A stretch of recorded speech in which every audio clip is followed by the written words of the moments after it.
How's it going, everyone? It's Avi from Weather Sponge 5000, and today we're going to forecast the sea surface temperatures for the 2022 hurricane season because it's a big determinant in determining how many tropical cyclones we're bound to experience this hurricane season. But before I begin, make sure to subscribe if you want to see more weather-related content. Make sure to like if you like this video, and make sure to turn on post notifications if you want to see even more weather-related content. So I think I made this video around a month ago now, where I was forecasting how the sea surface temperatures will look like by the time we enter the hurricane season. And now, a month later, we're now beginning to get a little bit more certainty with the sea surface temperature forecast. So I think it's a great time to make an update video regarding the sea surface temperatures in the Atlantic. And if we were to take a look at the water temperatures right now throughout the northern Atlantic, we do see that it isn't much different from what we saw around a month ago, where we do see that the western Atlantic is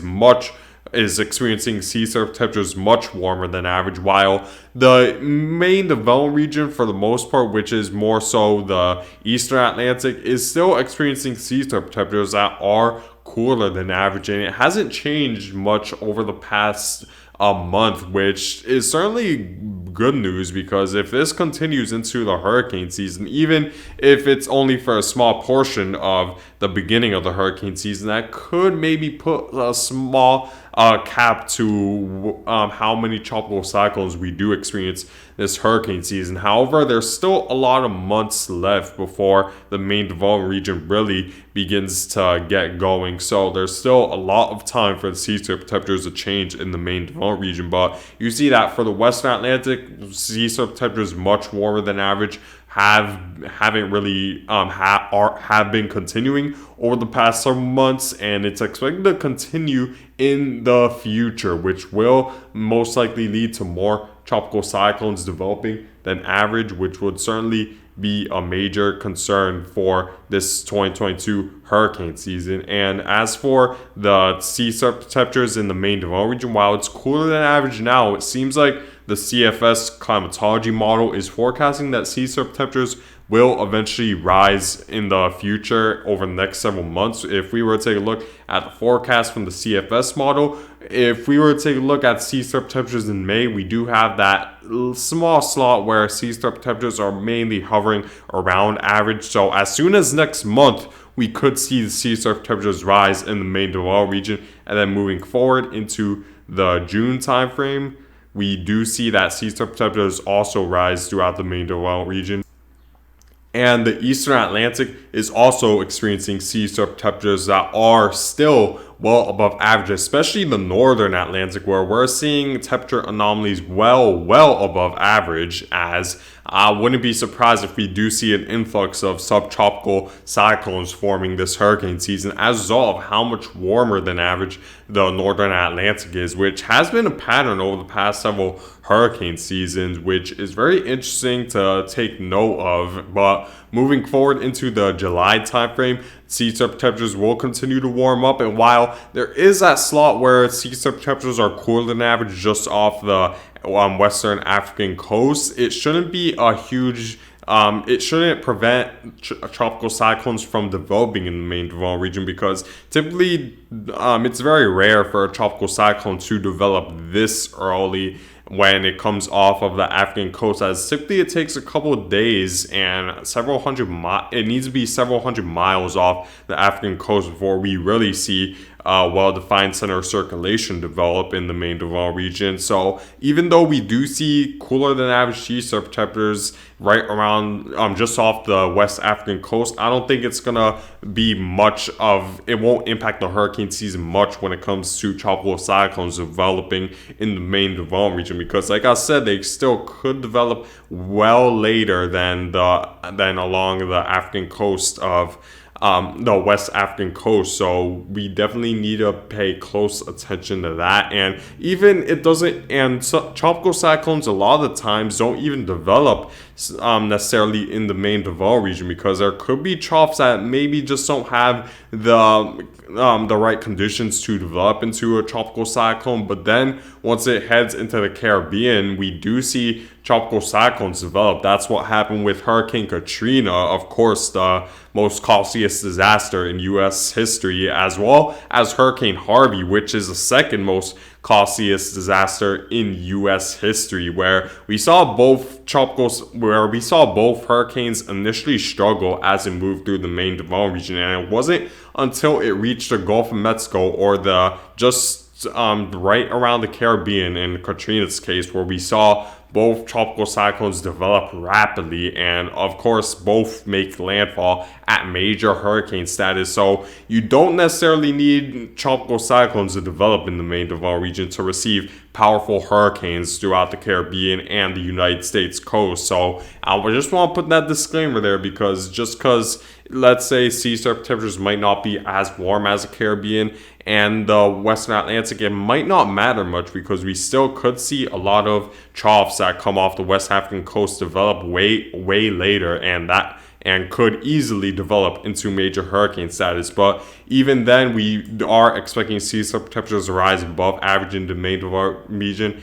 as you can see right here. And if we were to continue to move forward, you see that by September, sea surface temperatures are again much warmer than average for most of the Atlantic. So as a result, I do expect this hurricane season to be much warmer than average, and even into October and November, sea surface temperatures like this should continue throughout the next several months. So make sure to pay close attention to. And also, if we were to take a look at the temperature anomaly over the United States during the summer months, we do see that temperatures are expected to be much warmer than average this summer, which would lead to sea surface temperatures becoming warmer than average as a result of the air temperature being much warmer than average throughout the United States, and of course just off the coast of the United States, where we see in October, September, August, July, some of the main months of the hurricane season we're expected to receive temperatures that are well above average. And of course, a lot of that energy, a lot of that warmth will transfer over to the sea surface temperatures, where we will see sea surface temperatures rise as a result of the air temperature being above average throughout pretty much the entirety of the United States this summer. So that will lead to overall more warmer than average sea surface temperatures throughout the Atlantic this hurricane season.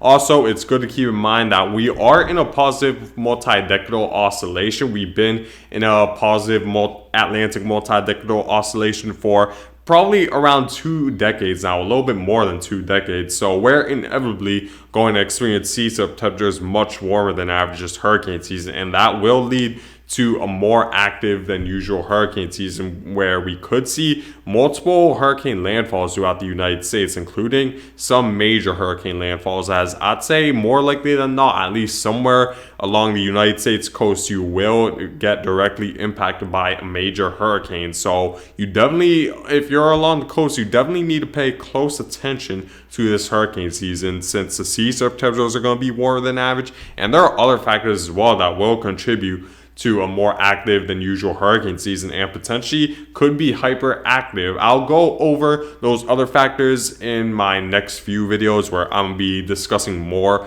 about the hurricane season. But one of the major factors that will lead to a more active than usual hurricane season is the sea surface temperatures, and warmer than average air temperatures expected for the United States will not help it. So if we were to move forward, here's my summer forecast I made just 2 days ago. You see that I'm expecting a much warmer than average summer. This will contribute to warmer than average sea surface temperatures as a result. So I do expect more tropical cyclone activity to be more prevalent on this for the United States this hurricane season. And if I were to show you guys what typically happens during a La Nina, not only do we see less wind shear in the Atlantic, but we also see warmer and drier conditions throughout the southern United States, more specifically the southeastern portion of the United States, and that will rise the water temperatures right up along the East Coast, as well as the Gulf of Mexico, where we could see sea surface temperatures rise well above average this hurricane season, and on top of the